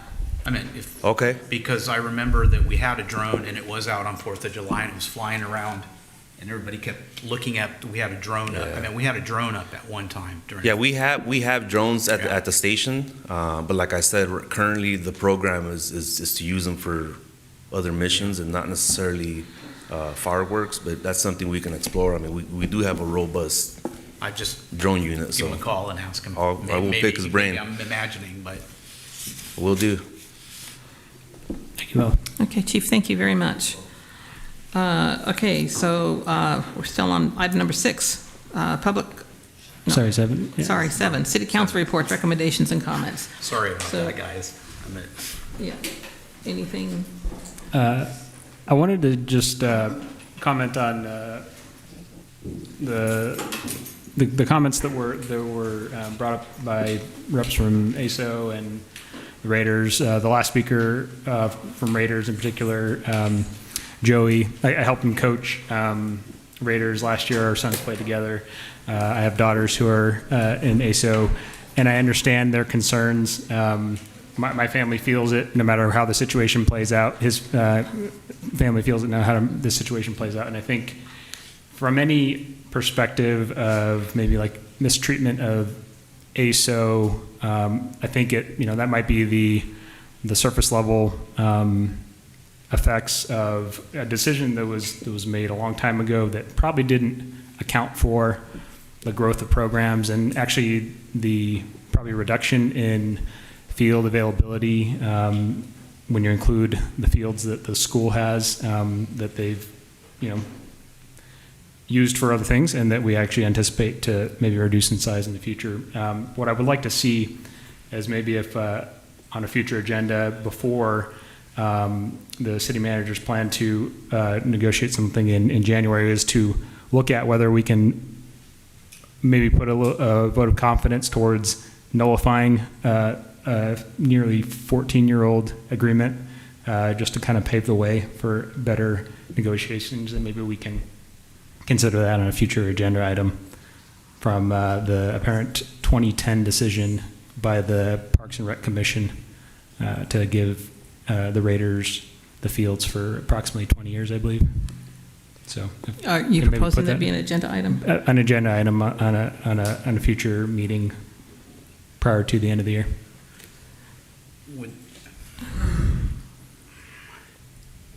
Anyone want to add to that? I was going to say, wouldn't that be something we could refer back to the cultural resource and the rec commission? Right. I mean, couldn't they bring it up, Dave? Instead of. Yeah, instead of it coming to council, keeping it at Send it down to the them. Care Commission, the Council of Arts and Recreation. Yeah, as long as the city looks at that old agreement. That's what we have them as. To kind of- Right.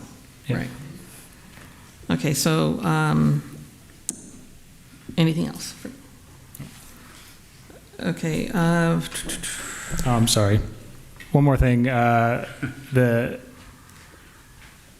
Economic Development Committee had been working with business partners in the community to just kind of revitalize downtown. And we have an event coming up on July 20th from 11 to 2 p.m.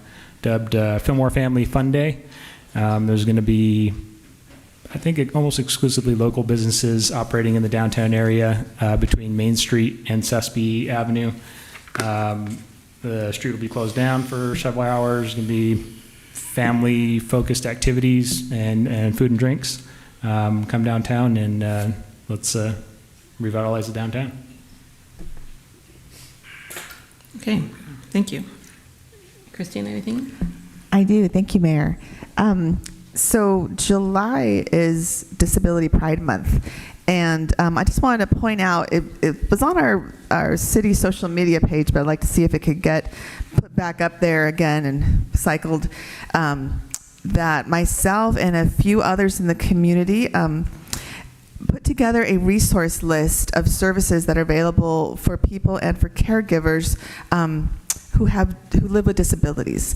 And the resource list is a list of about a dozen organizations, from the Tri-Counties Regional Center to the State Department of Rehabilitation to our local Active Adult Center here in town, Ventura College, our local school district, the Valley Express, and the transportation that's available for people living with disabilities. Anyway, it's a really great resource. So I'm going to put forward that get back on our city social media pages. It's also available in Spanish, and it has live hyperlinks to these different organizations that, again, can assist from your youngest child to our seniors, people living with disabilities and their caretakers, to help with resources. So I just wanted to point that out for this month, being that it's particularly Disability Pride Month. And then I wanted to point out another event. We always have such great stuff going on in our community. You can check out on our website, our community events page, both events put on by the city of Fillmore, and also there's a community page for what other organizations are doing. There is a, let me see here, it's going to come through town on July 17th, and it's called a Peace and Dignity Journey. And basically this happens every 4 years. It is a it's like a Native American prayer run, and those in our indigenous communities up in Alaska begin a run towards Central America to the equator, and those down at the base of Argentina and Chile, there's a group of runners, and they meet in the equator, and it's really about to recognize indigenous communities, the past, the present, the future, and can you believe that this Northern California contingent is actually going to be running through Fillmore? So I think it's just very interesting, an interesting cultural event to learn about. And it will be coming through Fillmore on July 17th. And there's information that could put out. This isn't a Fillmore City-sponsored event. This is just a community event, but I thought it was a unique one that I don't know if it'll ever happen through Fillmore again. So I thought it was interesting to let folks know about. And then just wanted to make a comment too regarding our speakers who spoke about the elections. And I was supplied with some information, actually all of us here on City Council were supplied with some information, that our county clerk recorder, Michelle Ascension, she did an educational series to our County Board of Supervisors over the course of a few months, starting last fall and going through early February. And they were about a lot of different issues, election-related issues, candidates and campaigns, voter registration, election voting, vote centers and voting by mail, what it all means, how it works. Also, election technology, security, fraud prevention, and Canvas/certification. And these are viewable on the County Clerk Recorder's website. And so if you just go to County Clerk Recorder, County Ventura, do some Googling about election division, election education, you'll be able to come up with that. And also, last month at the Board of Supervisors meeting, the County Council submitted, and this is part of the board packet, if you look on June 18th for the County Board of Supervisors, basically a staff report to our supervisors regarding the elections and sort of a lot of the questions that folks who came today to speak have, concerns. And I think it's a very well-written staff report, and so I just wanted to let the community know that there's some more information out there regarding elections put forth by the Ventura County Council. So just wanted to share those information. Thank you. Okay, thank you, Christina. Is it just me, or is anybody else hearing this noise coming over the audio? Like a tapping, banging, something? Was it happening when I'm speaking? Was it something I was doing? Okay, whatever it is, it's Okay. driving me nuts. Yeah, I hear it. I hear it too. Okay. Move on to item number 8, the consent calendar. Do I have a motion to approve the consent calendar? I second. Motion and second, all in favor, please say aye. Aye. Opposed? Hearing none, consent calendar is approved. Okay, now we reach new business. Item number 9A, let's see. Contract with Clifton Larson Allen LLP to cover the costs associated with completing fiscal year 22-23 on our financial audit. And I will turn this over to staff. Thank you. Well, good evening, council members, Mayor Brogy. I'm Deborah Cavaletto. 9A has staff recommending City Council approve the restated audit contract to complete the fiscal year 2023 financial audit and extend services to include 2024's audit. In addition, if the above is approved, to authorize the city manager to execute the contract. In September 2022, the City Council authorized exercising the 2-year option contract for the fiscal year 22 and 23 audits with Clifton Larson Allen, or CLA. Audit services were provided for both audits, and the city made payments for such services, although the First Amendment was never executed.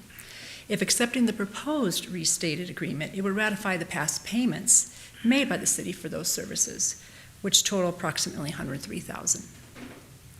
During the 22 and 23 and the current 23 audit, with the continued financial department vacancies, acquired additional time for the audit firm and the city to perform the audits. CLA provided additional services more than initially anticipated. So with the delays and additional work required, we are asking for the amount of $91,515 to request to cover these services. The FY22 reports have been completed, and we are now in the 2023 audit. However, there's the upcoming 2024 audit, and with the current 23 in progress, we realized that the use of continuing services with CLA would be a desired choice for the city, as the audit does do good work. The proposed quote for the 24 audit is $96,020. If approved, the total new not-to-exceed contract would be $187,530. This item does comply with the following goals of the financial management goal, and that's in my presentation, so if you have any questions, I'm here to help ask. Okay. Yeah. Let's do this a little differently. Let's start down on the right end here. If you have comments or questions for staff. Anything from you? I was going to say, Albert and I were trying to piece this together in the conference room, trying to put all the contracts together, and we were having issues. So thank you for making it very simple. Yes, great. Chris? No. Christina? Okay.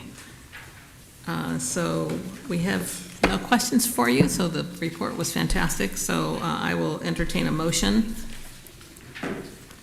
I'll move that the City Council appropriate funding in the amount of $14,270 as described, and authorize staff to exercise its option in the 2019 audit contract at the original option pricing of $50,956 for fiscal year 2021-2022, annual audit, and $52,530 for fiscal year 2022-2023, and authorize an amendment to the original contract in a form approved by the City Attorney's Office.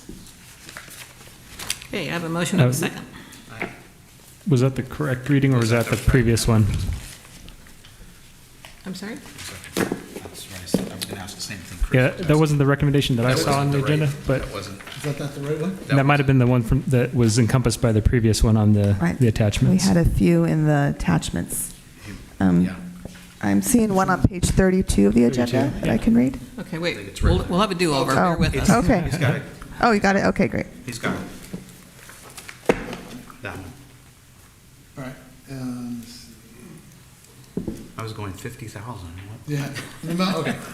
I'll read this again. So I move that the City Council restate the I'll move that the city council reinstate contract will increase not to exceed limit for the fiscal year 2022-2023 audit by the amount of $91,515 and provide for the completion of the fiscal year 2023 at a cost of $96,000. The total new not to exceed new contract amount would be $187,530. I'll second. I have a motion and a second. All in favor, please say aye. Aye. Aye. Opposed?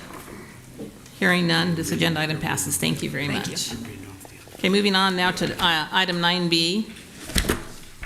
This is a proposed settlement of opioid-related litigation against the Kroger Company. I'll turn this over to our city attorney or city manager. I'll start. Tonight, City Council, we're asking you to adopt a resolution approving the City of Fillmore's participation in the Kroger settlement agreement in connection with opioid-related litigation with the Kroger Company, and authorizing the city manager and/or my designee to execute all documents related to the settlement agreement, to carry out all acts necessary to participate in and carry out the settlement implementation, and to execute and participate in any future opioid-related settlement agreements that the city manager and the city attorney deem to be in the city's best interest. Various states and counties throughout the country had a settlement agreement with the Kroger Company, and one of the things that needs to be done are two issues. One, the state has to indicate that they are going to participate in the settlement, and the state of California has agreed to be a participant. The second step is eligible subdivisions within each state must also authorize that they want to be part of the settlement as well. And that's what we're asking you to do tonight. The more cities from a state, the more money will flow into that state for settlement issues. All right. There's an estimate right now, but has not been vetted or what a final number might be. California is looking to raise eligible up to $122 million. We're not too sure if they're actually going to get that. Our portion of it is 0.002%. However, we didn't want to give you a large number and hope we're going to get a $244,000 number coming in. So we kind of based on what we had seen in the past from previous opioid settlements being around $5,000. So if we get more than that, we're happy, but kind of want more realistic expectation in case things change. With the agreement, you'll use the funding for three different actions. You could do it for let's see here. One, to address the misuse and abuse of opioid products in the settling states, treat or mitigate opioid use or related disorders, and three, mitigate other alleged effects of including on those injured as a result of the opioid epidemic in the settling states. This needs to be executed, and with submission of all required documents must be completed by August 12th of 2024. So we're asking tonight to authorize us to move forward on that. And once the settlement comes in, if it's greater than $5,000, we'll let you know. In the past, when we got it in and contributed to the county for their overall programs in the past. Yeah, if I could add to that, part of why the number Dave's talking about is so much smaller than it seems like if you just do the straight math is because they're generally 20 to 30 year terms. So you're just getting like a little bit, like drips every year towards the amount. And there are really tedious reporting requirements to make sure that you really spend it on the categories that Dave listed. That's part of why we've been deferring it to the county, because the county's making a concerted effort for things like ambulances and like programs where it's easy for them to write Narcan programs, things where it's easy for them to demonstrate with all the paperwork that they're spending it for the appropriate causes. Whereas, you know, when we get like, you know, $3,000 a year, it'd be, you know, we'd have to struggle to find a program where we could use it. And so it's just been more practical to defer it to the sheriffs in the county. Thank you. What would be the term for the payout? How long? I didn't see this one. I apologize. But they've been 20 to 30 years. Okay. Yeah. We were trying to do the math. Okay. Yeah. Any other questions for staff?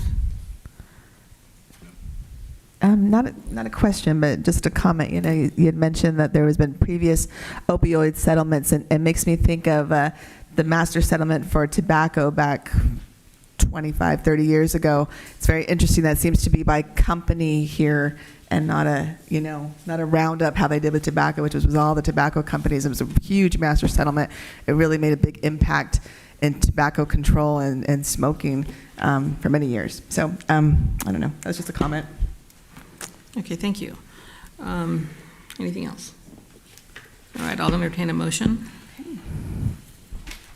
Okay, I'll make the motion that the City Council adopt resolution number 24-4018, which will, 1, authorize the city's participation in the settlement agreement, 2, authorize the city manager or his designee to execute any document related to the settlement agreement, and to carry out all necessary acts such that the city can participate in and implement the settlement agreement.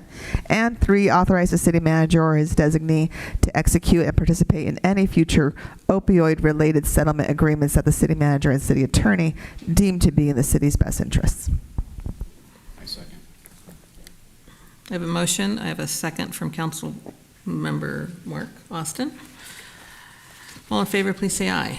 Aye. Aye. Opposed? Hearing none, this agenda item passes. Okay, so moving on to item number 9C. This is a consideration of City Council Resolution number 24407, calling and giving notice of the November 5, 2024 general municipal election, specifically for the city clerk and the city treasurer, and I'll turn it over to staff. Thank you. Council and members of our residents. Yes, so I'm here today because we will be needing a city clerk and city treasurer on June 11, 2024, which is our previous council meeting.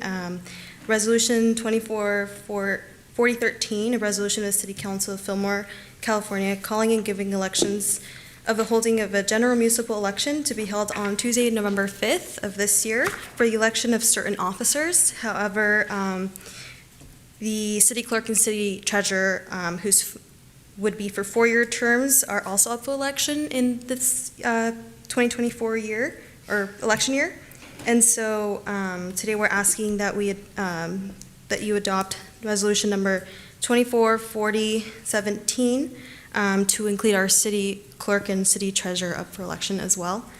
Staff has contacted the election division and they are aware, so they just asked that we do adopt this resolution to make sure that the election for the officers occurs on the November 5th, 2024 elections. And this is also budgeted for as well. Great. Thank you. Thank you. Any questions from council? Okay. I will entertain a motion. I move to approve resolution 24417. Second? I'll second. A motion and a second. All in favor, please say aye. Aye. Aye. Opposed? Hearing none, this agenda item passes. Thank you. Okay, our last agenda item, number 9D, regarding the dog park. This is ratifying filing of notice to completion of project specification number 2305, dog park and improvements at Two Rivers Park project. Yeah. Thank you, Madam Mayor, members of the council. The construction for the dog park is completed. With your approval of 3 items tonight, the park will be open tomorrow morning. We'd like for you to accept the services performed by FS Contractors. That's number 1. Number 2, ratify the June 13th, 2024 filing of the attached notice of completion. That's in the attachment. And authorize the final payment of the contractors of the owed retention and releasing contract pending clearance of the 30-day lien period. And then with that, if you approve that, it'll be open tomorrow. Any questions from staff? Or Let's get council? it Just open. curious about, do you know how long from the day it was closed till now, roughly? How long It it's was been? closed in 2021. Okay. But you approved this contract or specifications for us to advertise in January 2024. Right. So Yep. between 2021 and 2024, we were trying to decide what to do with the park. Right. Yep.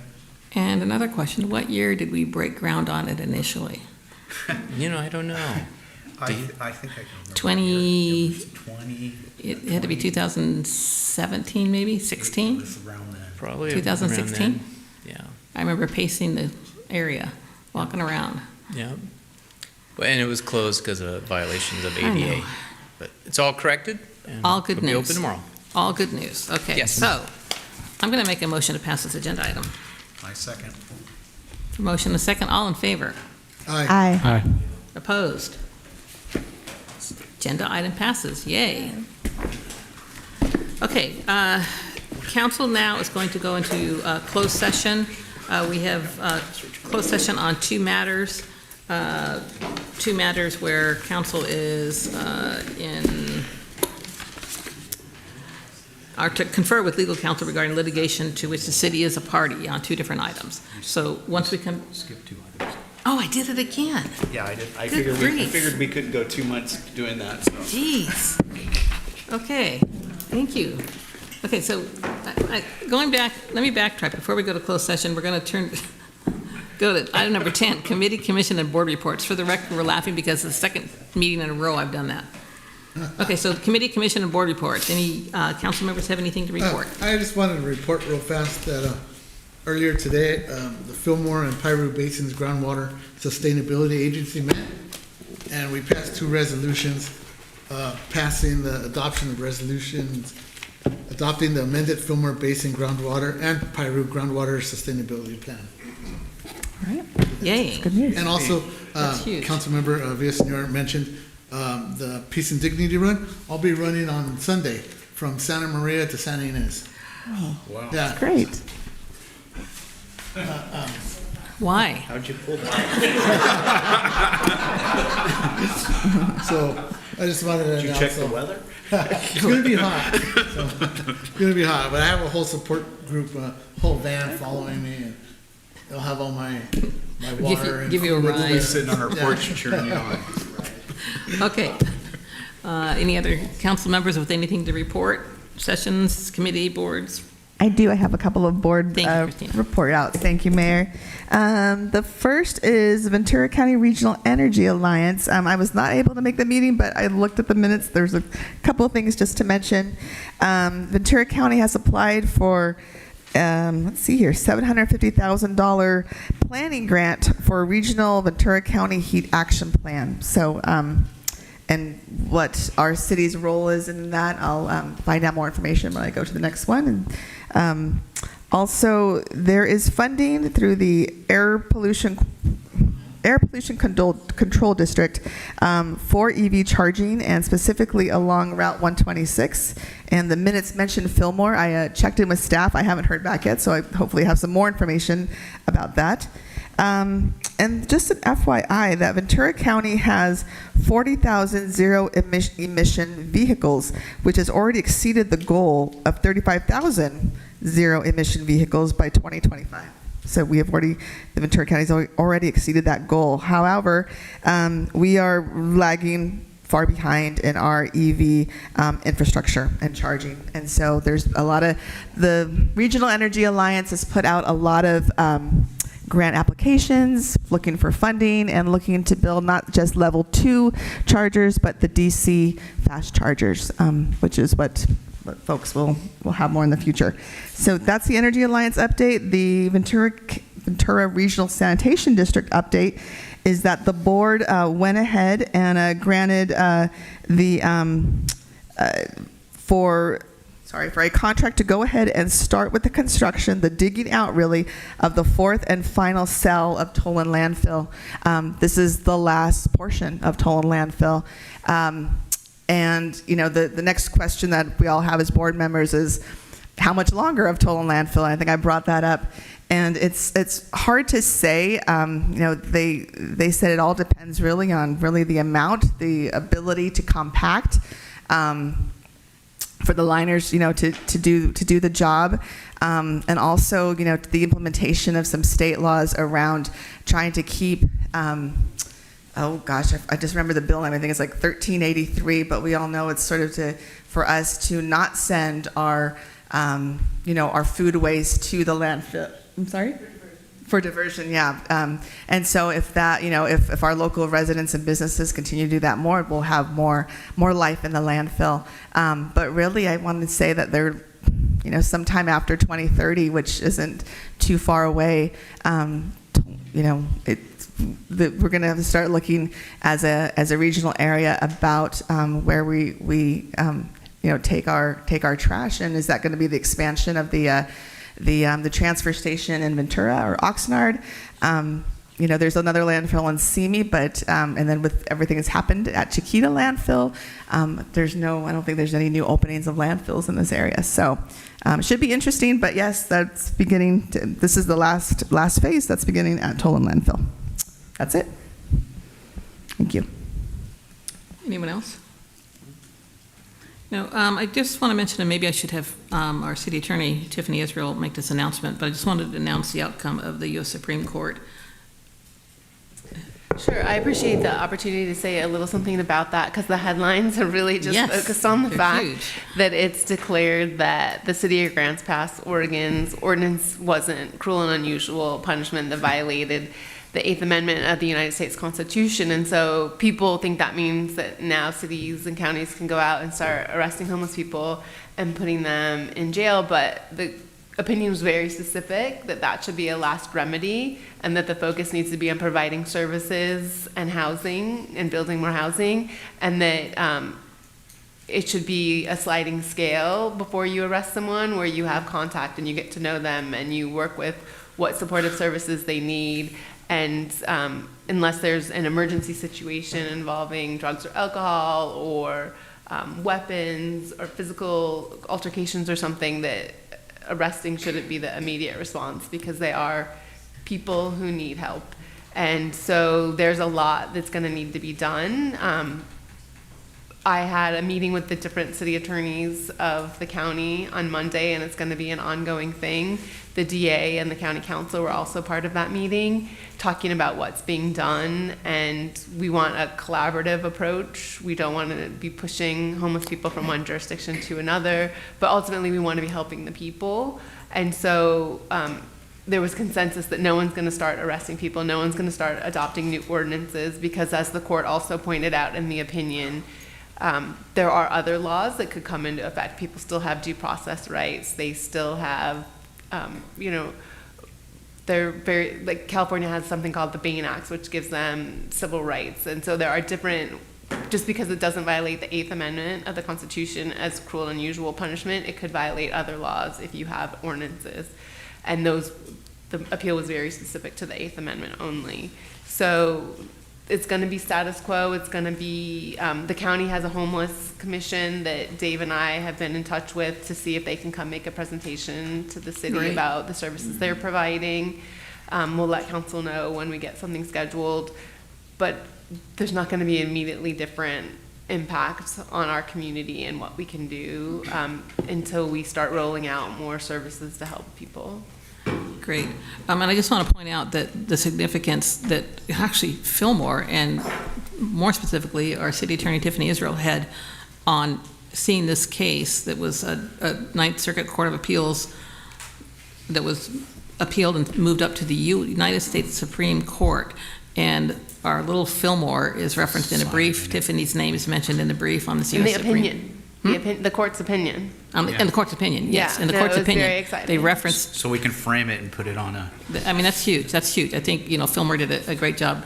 Our kudos to our city attorney for the work that she put behind this. So we'll see where this takes us. It's a step in the right direction. So.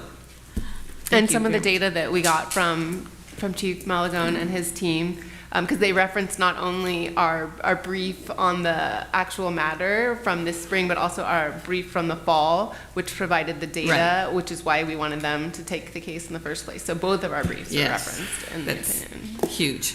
So thank you so much for your work behind that. You're welcome. So, okay. So now we're moving on to the city manager's report. Keep it brief. Just to kind of reiterate what you mentioned earlier about the Safe and Sane fireworks, just to let you know there are 300 cities in California that do sell Safe and Sane fireworks. It's just not Fillmore. We'll talk more about that next month. Bad news, we applied for an urban greening grant for $4 million for Tourist Park for irrigation and turf repair. Due to the state budget not having enough funds going to a $42 billion deficit, They reallocated the funding for that program to other needs, and that program is no longer available. So we will not be getting that grant or any other communities applied for that. On another note, we did apply for $1.5 million for a homeless encampment grant to address the homeless encampments around the underpass or at A Street and Highway 23 area. So hopefully we'll hear back from that. That's in partnership with the county in the spirit of Santa Paula as well. Eventually to get individuals down there into permanent housing. We're also working with People Self-Help Housing and many mansions when they build any projects in the future, that they would provide potential rooms to them to go and live there. So we'll see where that turns up. Unfortunately, on the other aspect of it, we'll go back to the drawing board for which direction we want to go over Tourist Park to make that more playable in the future and see where we need to do for funding sources. And the finance director and I are talking to a couple individuals. We'll have to come back with some recommendations later on if you want to move forward in that area. But other than that, hope everybody enjoyed the 4th and they survived. Thank you. That's all. Thank you. Okay, so this is the time that we go into closed session, as I tried to do 15 minutes ago. So we're going into closed session on 2 matters in which the city is involved in litigation, just for an update from our city attorney. And we will return, once we're through with that, to adjourn the meeting. Thank you. Mayor, I was just advised by our city attorney that I do have a conflict on the second item listed for the closed session, so I will be recusing myself from that. Great, okay, thank you.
Okay, council is back from closed session, and I can report that there is no reportable action on either item that we were briefed on by our city attorney.